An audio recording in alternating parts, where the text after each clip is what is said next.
नमस्कार मेरे प्यारे बच्चों, कैसे हैं आप सभी। उम्मीद है आप सब स्वस्थ होंगे, मस्त होंगे और नीट की तैयारी जोरों शोरों से कर रहे हैं। तो भाई दिवाली का समय आ चुका है ना, जल्द ही दिवाली का त्योहार है। मेरी और पूरी डाउटनेट की टीम की तरफ से आप सभी को हैप्पी दिवाली।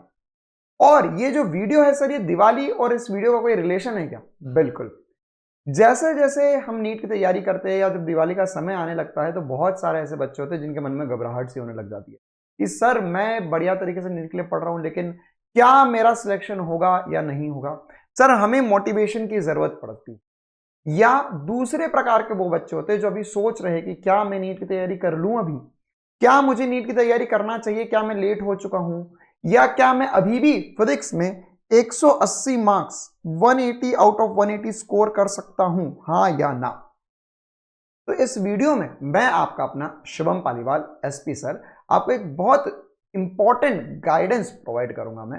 और इस गाइडेंस में हम ये देखेंगे कि बचा हुआ जो समय उसमें हमें कैसे कैसे हमें चैप्टर्स को पढ़ना चाहिए और किस हिसाब से हमें बचे हुए समय को यूज करना चाहिए। ये वीडियो उन लोगों के लिए भी रहने वाला है जो लोग अभी सोच रहे हैं कि यार मैं अगर तैयारी शुरू करूं तो क्या मैं नीट क्वालिफाई कर सकता हूं, या क्या मैं नीट के लिए बढ़िया तरीके से तैयारी कर सकता हूं या कर सकता हूं। तो सबसे पहले इस वीडियो की शुरुआत करते और आपको देखिए, अब अगर ये देखना है कि यार आपको पहुंचना कहां पर है या आपके लिए क्या इंपॉर्टेंट सी बात है, आपको फिजिक्स में कितने नंबर लाने हैं, तो उसके लिए सबसे पहले ये भी एनालिसिस करना होगा कि आप है कहां पर भी। देखो, इसमें हो सकता है कि कुछ बच्चे जो है ना, वो बिल्कुल ही सर हमने 11th पूरी बर्बाद है मेरी, 12th बोर्ड्स के कारण मैंने अच्छे तरीके से पढ़ा, वो पहली कैटेगरी में बच्चे आ सकते हैं। दूसरे बच्चे आ सकते हैं सर मेरी नींद तो बहुत जल्दी खुल गई थी, मैं पिछले 3-4 महीने से बढ़िया तरीके से नीट के लिए पढ़ रहा हूं और अब क्या करना है आगे ये बताइए। तीसरे प्रकार के वो बच्चे आ सकते हैं सर हमने पूरा सिलेबस पिछले साल भी पढ़ा था, हम ड्रॉपर है सर, हमने थोड़ा बहुत या बढ़िया तरीके से हमने पढ़ रखा है, अब हमें क्या करना है आगे, या हम 5-6 महीने को कैसे बेस्ट तरीके से यूटिलाइजेशन में लेकर आए। तो ये तीनों प्रकार के बच्चों के ऊपर हम बात करना चाहेंगे।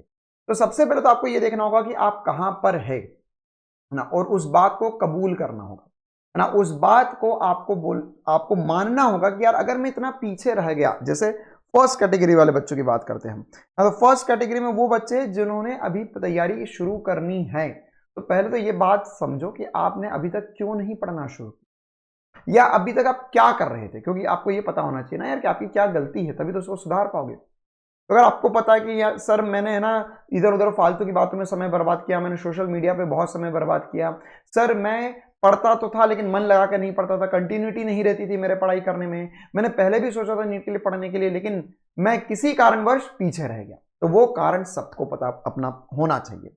या इसके अलावा पॉइंट 2 और पॉइंट 3 में जो बच्चे हैं उन लोगों को भी कारण पता होना चाहिए कि सर अगर आप पॉइंट 2 में सर आप हमें पढ़ा रहे हैं ना, हम आरएम बैच में या किसी बैच में 4-5 महीने से पढ़ रहे हैं, लेकिन सर किसी वजह से हमारे कुछ चैप्टर्स छूट गए, बैकलॉग हो गया, या कुछ क्लियर चीजें हम या कुछ टॉपिक्स हमारे क्लियर नहीं हुए हैं, वो बच्चे तो उनको भी अपना कारण पता होना चाहिए कि क्या हो गया था, तबीयत खराब हो रही है या फिर कि हम बाहरी चीजों में ज्यादा लग गए, हमने सोचा कि यार यहां से भी पढ़ ले, वहां से पढ़ ले, यूट्यूब भी पढ़ ले, कोर्स भी पढ़ ले, इन सब में हमारी चीजें छूटती गई।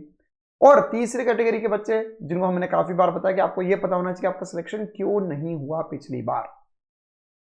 अब हमें यह देखना होगा कि हमें कहां पर पहुंचना है, कहां पर पहुंचना है कहने का मतलब क्या हुआ सर इसका, कि आपको कितने मार्क्स लेकर आने है ना, आपका टारगेट सेट होना चाहिए कि नहीं सर चाहे जो हो जाए मुझे तो 180 नंबर लेकर आने, मुझे 170 नंबर लेकर आने, मुझे 160 नंबर लेकर आने।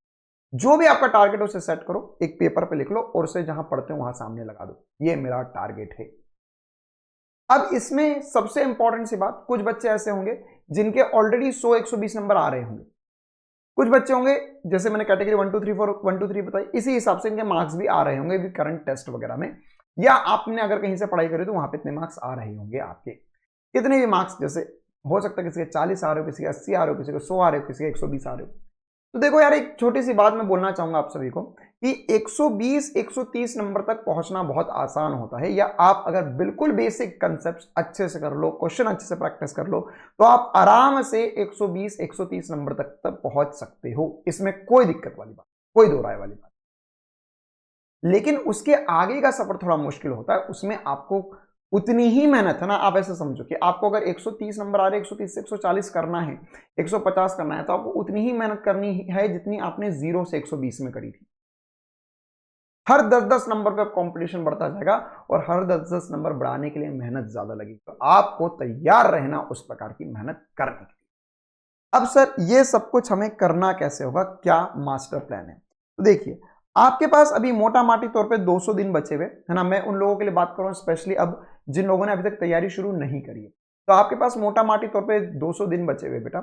इन 200 दिन में से आप सेट कीजिए 130 से 150 दिनों तक, है ना। या आपने अगर मान के चलो थोड़े ही दिन पहले पढ़ाई शुरू करी है, 15-20 दिन पहले, 1 महीने पहले, तो आपका टारगेट सेट होना चाहिए कि आपको 120 दिन के अंदर अंदर या 130 दिन के अंदर अंदर आपका सिलेबस खत्म हो जाए। 20 दिन एक्स्ट्रा मान लो कुछ टॉपिक में ज्यादा टाइम लग गया तो लग गया। इसके बाद वाला जो समय बचेगा उसमें आपको टेस्ट देना होगा और रिवीजन करना है ना। मतलब ये कोशिश करो कि इन एनी कंडीशन आप अगर अभी भी शुरू करते हो तो मार्च एंड तक या अप्रैल के फर्स्ट वीक तक आपका सिलेबस एनी हाउ कंप्लीट हो जाए, है ना। अप्रैल का फर्स्ट वीक भी ज्यादा ही हो गया, मार्च एंड के पहले पहले आपको सिलेबस 100 रूप से कंप्लीट करना होगा। यह सबसे इंपॉर्टेंट सी बात है। अब इसके अलावा आपको क्या क्या करना होगा पर चैप्टर प्लान, ये बहुत इंपॉर्टेंट है कि अगर आप अभी पढ़ना शुरू कर रहे हैं, आप ऑलरेडी पढ़ भी रहे, तो ये जो पॉइंटर्स मैं बता रहा हूं इनको ध्यान रखो। आपको ये पूरे पॉइंटर्स हर एक चैप्टर में लगाने ही होंगे। जैसे आपको एक टीचर और एक थ्योरी पे कंसंट्रेट करना होगा। अब आप ऐसा नहीं कर सकते कि थोड़ा इधर से पढ़ ले, थोड़ा यूट्यूब से पढ़ ले, थोड़ा किसी बैच से पढ़ ले, किसी किताब से पढ़ ले, नहीं। आप पहले एक टीचर डिसाइड कर लो, आपको जिससे भी पढ़ना हो, आप बस एक टीचर डिसाइड कर लो और उनसे ही आप हमेशा पूरा अब जो समय बचा उसमें कर लो। तो यार कोई भी अगर टीचर आपको पढ़ा रहा है तो सब अपना बेस्ट देते पढ़ाते वक्त, और आपको सारी चीजें प्रोवाइड करवाई जाएगी। मतलब थ्योरी, क्वेश्चंस, जो इंपॉर्टेंट क्वेश्चंस है ना, जो लेटेस्ट पैटर्न पे क्वेश्चंस आ रहे हैं, वो सब कुछ आपको प्रोवाइड किए जाएंगे आपके बैच के अंदर। तो आप एक टीचर फिक्स कर लो और एक सोर्स ऑफ क्वेश्चन फिक्स कर लो, है ना। इसमें एक छोटी सी बात मैं ऐड करना चाहूंगा यहां पर कि उड़ान बैच ऑलरेडी डाउटनेट में शुरू हुआ है और एक तो आरएम बैच चला था, वो तो काफी पहले से चल रहा है ना। तो अब आप उसको ज्वाइन करके उसमें कैचअप तो नहीं कर पाओगे, लेकिन उड़ान बैच आप चाहो तो ज्वाइन कर सकते हो। उसमें स्पेशली फिजिक्स की अगर मैं बात करूं तो मैंने क्लास 12 शुरू किया है और क्लास 12 के अभी एक चैप्टर ही हुआ है उसमें खत्म। तो आप उस बैच में कैचअप कर सकते हो और पूरा सिलेबस अच्छे से पढ़ सकते हो और अच्छे से अपने नीट के मार्क्स लेकर आ सकते हो स्पेशली फिजिक्स। तो आपको एक टीचर, एक सोर्स ऑफ क्वेश्चंस, स्रोत जहां से आपको क्वेश्चंस मिलेंगे। तो अगर आप किसी भी टीचर से पढ़ रहे तो आपको 99% चांसेस है, जैसे अभी उड़ान बैच में मैं ही आपको एक संपूर्ण फिजिक्स करके एक बुकलेट प्रोवाइड करवाऊंगा, एक पीडीएफ प्रोवाइड करूंगा जिसमें पूरे फिजिक्स के भर भर के क्वेश्चन है, पूरे सिलेबस के। उसके अंदर पीवाईक्यूज भी है, उसके अंदर इंपॉर्टेंट प्रैक्टिस क्वेश्चन भी। तो आप उसे प्रैक्टिस कर लो, दैट्स इट। वो आपको 110% तरीके से, बढ़िया तरीके से आपके लिए वो सोर्स ऑफ क्वेश्चंस बन जाएंगी और उससे आप सारे क्वेश्चन प्रैक्टिस कर। अब थ्योरी और क्वेश्चंस हर एक चैप्टर के साथ साथ में करते हुए चल रहे हैं ना। बहुत बार मैं बच्चों को देखता हूं क्या करते हैं, कुछ बच्चे सोचते हैं यार मैं पहले है ना पढ़ लेता हूं फिर क्वेश्चंस लगाऊंगा। मतलब आज सर हमने कोई चैप्टर पढ़ना शुरू करा, मैं 3-4 दिन तक लगातार लगातार लगातार चैप्टर पढ़ूंगा, उसके बाद में उसके क्वेश्चंस करूंगा। नहीं, ऐसा नहीं। जितनी थ्योरी पढ़ी उतने क्वेश्चंस साथ साथ लगाने की कोशिश करो, वो सबसे ज्यादा इंपॉर्टेंट है। इसके अलावा test, test plus test series. Test क्या होंगे सर? टेस्ट अभी आप जो भी सिलेबस पढ़ रहे हैं ना तो उसका साथ साथ में टेस्ट देते है ना। ये यहां पर भी बहुत सारे बच्चे बहुत ब्लंडर और बहुत गलत बात करते, बहुत बड़ी मिस्टेक कर देते हैं। बच्चा सोचता है कि मैं अभी पढ़ लेता हूं, क्वेश्चंस लगा लेता हूं, अच्छे सब कुछ कर लूंगा, फिर आखिरी में जाके दिसंबर जनवरी से टेस्ट देना शुरू करूंगा। और वहां तक पहुंचते फिर पता चलता अरे अभी तो मेरा सिलेबस और बचा हुआ है, मुझे और पढ़ना है, फिर टेस्ट और बाद में देंगे। और फिर उसके बाद में बात करते करते करते मार्च अप्रैल का महीना आता है और जब टेस्ट देना शुरू करते हैं तो हमें 50 नई चीजें पता चलती है कि यार टेस्ट में तो ऐसा भी होता है मेरे साथ, मैं टेस्ट में जाके चीजें भूल जाता हूँ, मैं टेस्ट देता तो हूँ, मेरे मार्क्स बढ़ नहीं रहे टेस्ट में, 2-3 टेस्ट दे दिए मैंने तो ना। वहां पर हमें उम्मीद होती है कि हम सर जब क्वेश्चन सॉल्व करते, आपने पढ़ाया, हमने किए, हमने बढ़िया तरीके से क्वेश्चन कर दिए तो हमारे तो 180 में से 180 मार्क्स आ जाएंगे। लेकिन फिर जब हम टेस्ट देते तब हमें पता चलता है कि अरे यार मेरे को फॉर्मूला ढंग से याद नहीं आ रहा है, फॉर्मूला पूरा याद नहीं आ रहा है, क्वेश्चन पढ़ के कौन सा फॉर्मूला लगाना है यही नहीं समझ में आ रहा है। क्यों? क्योंकि आपने प्रैक्टिस तो करी, तो वो तो ऐसा था कि आपको अभी बताया, आपने वो तुरंत वैसा का वैसा कर लिया। लेकिन जब सारी बातें या एक चैप्टर पढ़ो तो एक चैप्टर में 5-7 टॉपिक है, तो वो सारे मिलकर जब एक चैप्टर में पूछे जा रहे टेस्ट में, तब आप कैसा परफॉर्म कर पा रहे हैं। तो ये टेस्ट बहुत ज्यादा इंपॉर्टेंट है, टेस्ट साथ साथ देते चलना है सबको, ठीक है। तो इससे आप एनालिसिस कर पाओगे कि आप कितना बेहतर कर रहे हो और आपको कहां पर चीजें और बढ़िया करने की जरूरत है। साथ ही साथ टेस्ट सीरीज आप कहीं से भी टेस्ट सीरीज ज्वाइन कर सकते हो, है ना। और टेस्ट सीरीज दिसंबर जनवरी से देना शुरू कर दो, है ना। महीने में भले स्टार्टिंग में 2 या 3 टेस्ट होंगे, आगे बढ़ोगे नंबर ऑफ टेस्ट बढ़ते जाएंगे, लेकिन उसमें एक एक छोटे छोटे टॉपिक ना होते हुए या 1-2 चैप्टर ना होते हुए बड़े बड़े पोर्शन, मतलब पूरा एक यूनिट, जैसे आधा मैकेनिक्स पूछ लिया या क्लास 12 का आधा स्टार्टिंग का पोर्शन पूछ लिया, या 3-3 4-4 चैप्टर मिला के टेस्ट होंगे, तो उसमें आप और बेहतर अपने आप को एनालिसिस कर पाओगे। टेस्ट देना सबसे ज्यादा इंपॉर्टेंट, और ये बात की गारंटी मानो यार मेरी कि आप जब टेस्ट दोगे, आपके अप्रैल में या मई मार्च में जितने मार्क्स टेस्ट में आएंगे ना, उतने ही मार्क्स आपके नीट में आएंगे, जितने मार्क्स आपके टेस्ट सीरीज में आएंगे। मान के चलो आपको ऐसा लग रहा है कि यार मेरे तो यहाँ पर 520-530 मार्क्स आ रहे हैं, लेकिन मैं आने वाले 1 आध महीने में और बढ़िया कर लूंगा और मैं 630 आ जाएंगे, नहीं।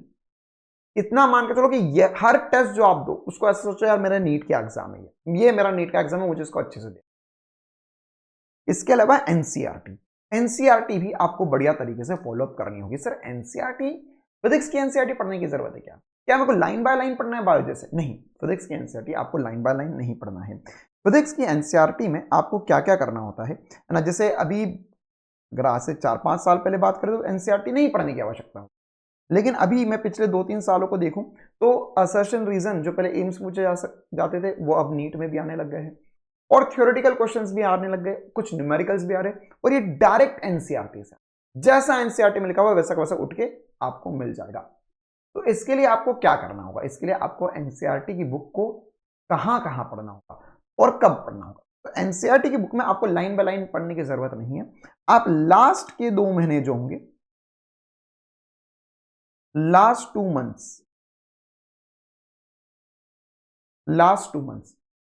2 मंथ्स में आपने जो भी, देखो अभी तो पूरा सिलेबस कंप्लीट कर लो एक बार अच्छे से, लास्ट के 2 महीने तक 80% आपका सिलेबस खत्म हो जाएगा, 80-90% सिलेबस खत्म हो जाएगा। फिर उसके बाद में आपके आखिरी 2 महीने में आपको तब एनसीईआरटी पढ़नी है, ठीक है। और इसमें क्या क्या पढ़ना होगा? इसमें आपको सबसे पहले एग्जाम्पल्स करने होंगे, बैक एक्सरसाइज के क्वेश्चंस करने होंगे। इसमें एडिशनल क्वेश्चन करने की जरूरत नहीं है, बस सिंपल जो बैक एक्सरसाइज के सिंपल क्वेश्चंस दिए वो करने होंगे। ये कब होंगे? जब आप ऑलरेडी बढ़िया तरीके से यहां पर सिलेबस कंप्लीट कर लिया आपने फिजिक्स का, उसके बाद में करोगे तो जल्दी जल्दी भी हो जाएगा और बिना समस्या के आपको सब कुछ बनेगा भी। इसके अलावा आपको थ्योरी में बैक एक्सरसाइज के पहले पॉइंट्स टू पॉइंटर करके दिया हुआ होता है। पॉइंट्स टू पॉइंटर हिंदी में बोलते हैं विचारणीय विषय, है ना, हिंदी में लिखा होता है विचारणीय विषय, यह पढ़ना होगा। साथ ही साथ बैक एक्सरसाइज के पहले कुछ ब्लॉक्स दिए हुए होते हैं। ब्लॉक्स मतलब एक डब्बा बनाकर दिया हुआ होगा, उसके अंदर सारी विमाएं, जो जो भौतिक राशि इस चैप्टर में थी, जो विमाएं पूछी गई, जो फॉर्मूले है, वो बहुत इंपॉर्टेंट है, उससे सवाल डायरेक्ट आते हैं, है ना। और थ्योरी के अलावा जो बैक एक्सरसाइज होगी इसमें समरी दी हुई रहती है, पॉइंट्स टू पॉइंटर दे, वो सारे थ्योरेटिकल इंपॉर्टेंट पॉइंट्स है जिससे क्वेश्चन आएंगे। मैं आपको इस बात का विश्वास दिलवाता हूं कि यहां पर डाउटनेट पे यूट्यूब चैनल पे हम लोग आखिरी के 1-2-3 महीने में बहुत सारी क्लासेस करते हैं, उसमें कुछ स्पेशल क्लासेस मैंने पिछले साल भी करी थी, इस साल भी करूंगा एनसीईआरटी स्पेशल क्लासेस। इसके अलावा फॉर्मूला शीट आपको सबको साथ साथ बनाते चलनी है। आप जो भी पढ़ रहे हो, जहां से भी पढ़ रहे हो, आपके पास अगर फॉर्मूला शीट नहीं बैठा तो रिवीजन में सब पानी पानी हो जाएगा। आप जितने चैप्टर पढ़ो साथ साथ में उनके फॉर्मूला शीट बनाते चलो। आप चैप्टर पढ़ो, उसके बाद में कुछ क्वेश्चंस आप लगा लो, इतना हो गया। फिर उसके बाद में आप वापस से उस चैप्टर के जो भी इंपॉर्टेंट फॉर्मूले वो एक अलग से कॉपी में या एक पेज में लिखना शुरू कर दो, ठीक है। क्यों? क्योंकि ये आप एक बार कॉपी से पढ़ोगे, 2 बार पढ़ पाओगे, 3 बार पढ़ पाओगे, लेकिन नीट के पहले, बड़े टेस्ट के पहले जिसमें 4-4, 5-5 चैप्टर आ रहे, तब आप सारे फॉर्मूले साथ में नहीं कर पाओगे। तो ये फॉर्मूलों को कैसे कर पाओगे? ये फॉर्मूलों का रिविजन फॉर्मूला कॉपी से होगा, वो बहुत ज्यादा इंपॉर्टेंट है आपके लिए, शॉर्ट नोट्स, ठीक है। तो ये कुछ इंपॉर्टेंट सी स्टेप्स है, इन सारी स्टेप्स को आप बढ़िया तरीके से फॉलोअप करो। एक और बात बता देता हूं कि जो उड़ान बैच है, उड़ान बैच में ऑलरेडी फॉर्मूला शीट की जगह माइंड मैप्स हमने दिया है नाम, तो ये माइंड मैप्स आपको प्रोवाइड करवाए जाएंगे, है ना। ये भी ऑब्वियस सी बात है अभी नहीं प्रोवाइड करवाए जाएंगे, ये आपको रिविजन के लिए, तो जब चैप्टर्स खत्म होने लग जाएंगे या 2-3 चैप्टर खत्म होंगे तब आपको ये माइंड मैप्स प्रोवाइड करवाए जाएंगे, ठीक है। तो वहां पर भी या उड़ान बैच के अंदर भी ये सारी चीजें ऑब्वियस सी बात है हम भी आपको बेस्ट देने की कोशिश करते आए हैं आज तक और हमेशा करेंगे और आपके बेहतर के लिए ही करेंगे। तो ये ऑलरेडी हम सब कुछ उड़ान बैच में करवा रहे हैं, आप उसे ज्वाइन कर सकते हो, नीचे आपको नंबर दिखाई दे रहा होगा इधर डिस्प्ले पे। और साथ ही साथ ये कुछ इंपॉर्टेंट से पॉइंट्स है ना, जो ऑलरेडी कहीं से पढ़ रहे हैं या ऑलरेडी आप लोगों ने सोचा है कि नहीं मुझे नीट तैयार करना ही है चाहे जो हो जाए, तो इन सारे पॉइंट्स का बहुत बहुत इंपॉर्टेंट और इन सभी पॉइंट्स को बहुत बहुत इंपॉर्टेंस देना है और इन सभी को ध्यान रखना, ठीक है। तो प्यारा सा वीडियो हम इतना ही रखते हैं। हैप्पी दिवाली मेरी और पूरी डाउटनेट की टीम की तरफ से आप सभी को। हम मिलते हैं आने वाले समय में। Thank you, tata, bye bye.